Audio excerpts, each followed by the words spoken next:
Agora a cereja do bolo, né? Aquela cereja meio amarga, que é a pecuária, que é o nosso muro das lamentações aqui. Vamos falar dessa sacanagem que acontece com os nossos amigos pecuaristas. Mercado da pecuária no ar, Davi da Luz.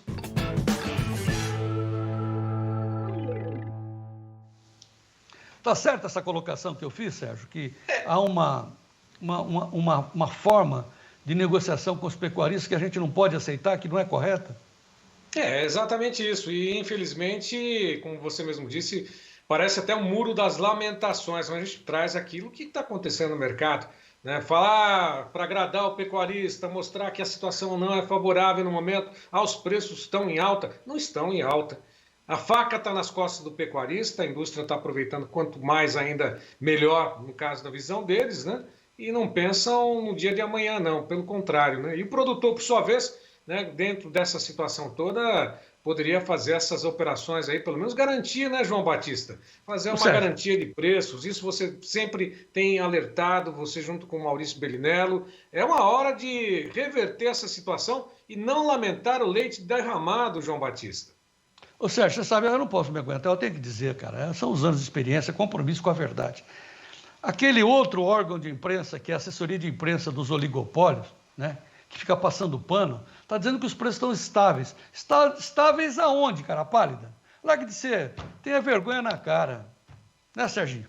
E o que a gente tem acompanhado é uma pressão muito grande desde o início de outubro, aliás, nesse segundo semestre, que não para. E às sextas-feiras, tradicionalmente, a gente tem um volume muito pequeno de negócios, até pode ocorrer uma oscilação, mas o que a gente pelo menos observou hoje, isso é fato. Nós observamos pela própria informação passada pela Scott Consultoria de que em uma outra praça apresentou uma variação positiva, mas as escalas ainda continuam alongadas. Geralmente, nesse período do ano, é o período do pico da entre-safra, tomara que realmente se encaixe dentro daquelas condições anteriores. O ano passado, nós tivemos o efeito China, enfim, embargos, foi uma outra situação, mas não justifica o que a gente está acompanhando com a queda dos preços nesse momento. Muitos vão dizer o seguinte, não, a gente faz a conta, né, tá bom para mim, não, problema dos outros. Não é, é toda uma cadeia que está...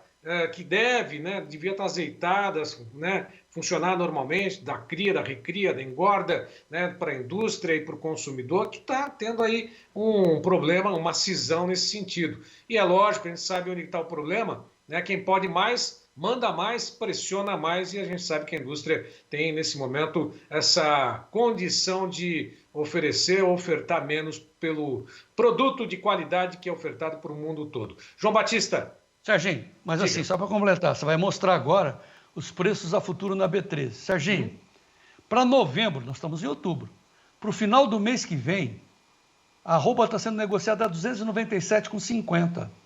Para final de janeiro, 303. Olha a diferença de hoje para final de janeiro com o dinheiro parado no banco. Não só isso, né, João Batista? Se você observar o mercado futuro, aquilo que está sendo travado lá na B3, você, como pecuarista, fala, desanima, né? Porque é um desânimo, né, quando você observa essas cotações. A Safras e Mercados está dizendo ali no Notícias Agrícolas que a diferencial de base para São Paulo e Goiás está só em R$30. Só? Quer dizer, o meu vizinho faz a cria e a recria lá no Goiás, traz R$30 para cá. Brincadeira. Não tem condições. João Batista, mercado futuro está aí. Né, mercado futuro pressionado, hoje é uma sexta-feira, o vencimento de novembro a 297,50, 0,68 de queda, dezembro 301,10, 0,55, janeiro R$303, 0,66 de queda, indicador CPE Exalc, observa-se que subiu 2,22% ontem, tomara que esse indicador, com a média das negociações, tenha tido uma média boa para poder formar esse preço, que não está muito próximo da realidade, não, R$ 301,55, está aí praticamente inflado. O mercado físico hoje da Scott Consultoria até apresentou uma variação positiva na casa aqui de São Paulo, Barreto Saracatuba subiu a R$ 279, 280,50 no prazo, norte de Minas Gerais, ou Minas Gerais ao norte, R$ 271, arroba à vista 273 no prazo, região sul de Goiás 266 à vista, 268 no prazo, Cuiabá 2,49, à vista 2,51 no aprazo. Época de chuvas, João Batista. Suplementação continua, confinamento vem aí, o primeiro giro de confinamento, aliás, segundo, né? Mas o confinador está com o pé aí, tirando o pé do acelerador. A disponibilidade de animais vai ficar menor e certamente a gente vai começar a observar uma ligeira alta. Não recomposição dos preços daquilo que caiu até agora, não. Mas pelo menos há uma tendência, sim, de alta para a arroba do Boi Gordo. Iberville Neto mandou uma mensagem para a gente comentando o que está acontecendo no mercado. Para prestar atenção nessas informações desse que conhece o mercado há muito tempo e está sempre conosco aqui. O Iberville Neto, vamos lá, Davi da Luz. Olá, Braga, olá, João Batista, olá a todos. O cenário no mercado do boi gordo, a gente não pode dizer que ele mudou completamente, mas realmente começam a aparecer algumas notícias aí de valores um pouco superiores aos que vinham sendo praticados. Então, a gente passou de um mercado que vinha com testes de valores menores. Esses testes a gente não pode dizer também que eles acabaram. Então, o mercado ele continua lateralizado, mas alguns valores acima do que vinham sendo observados em alguns, principalmente frigoríficos menores, eles começam a ser observados. Isso vem aí em decorrência do melhor escoamento com o início de mês. Os frigoríficos menores, e quando a gente fala menores, não necessariamente a capacidade estática, mas de grupos menores que trabalham menos com animais negociados a termo. Então, esses frigoríficos eles são mais dependentes de mercado doméstico, em geral, e eles vão responder melhor com uma melhoria de margem nesse momento. Então, o escoamento de mercado doméstico melhorando, com o boi gordo, com as quedas dos últimos meses, a margem de comercialização melhora de maneira importante. E aí, o escoamento dessa indústria que foca mais no mercado doméstico é beneficiado e está entrando no período de melhor venda aí do ano, que é o último trimestre.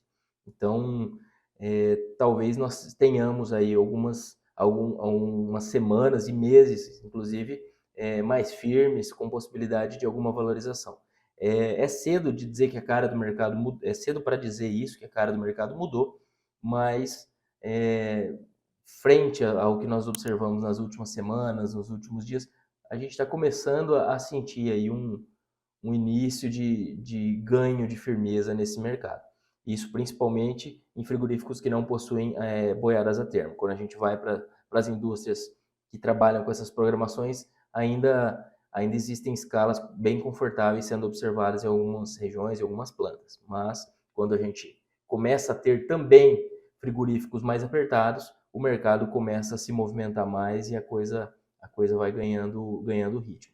Lembrando que as chuvas também, por um lado, elas atrapalham a manutenção do gado em confinamento, por outro, elas mudam completamente o psicológico do produtor que trabalha com boiadas de pasto. Então, a menos que ele precise de caixa, ele tem fôlego ali para segurar um pouco o gado que está engordando, a não ser que ele já venha muito pesado, mas dificilmente um gado de pastagem vai chegar nessa época do ano pesado. A menos que venha com uma suplementação muito específica, é claro. Então, eu diria que o mercado está tomando uma cara um pouco mais positiva aí para o pecuarista, mas cautela nessa avaliação que a gente ainda está no início de um possível cenário mais promissor. E também lembrar que essa reta final do ano está curta para acreditar em valorizações muito fortes. Mas o que a gente tem atualmente é isso, vamos acompanhando. E sexta-feira, hoje, especificamente, um dia de poucos negócios e sem grandes novidades, mas a conjuntura é essa que eu apresentei, é o que a gente espera. Obrigado, um abraço a todos e até a próxima. Bom final de semana. Um abraço, Iberville. Ô, João, você vê que o Iberville é sensato e cauteloso em relação a essa disparada, otimismo. Grande pelo amigo, contrário, né? Bem profissional firme.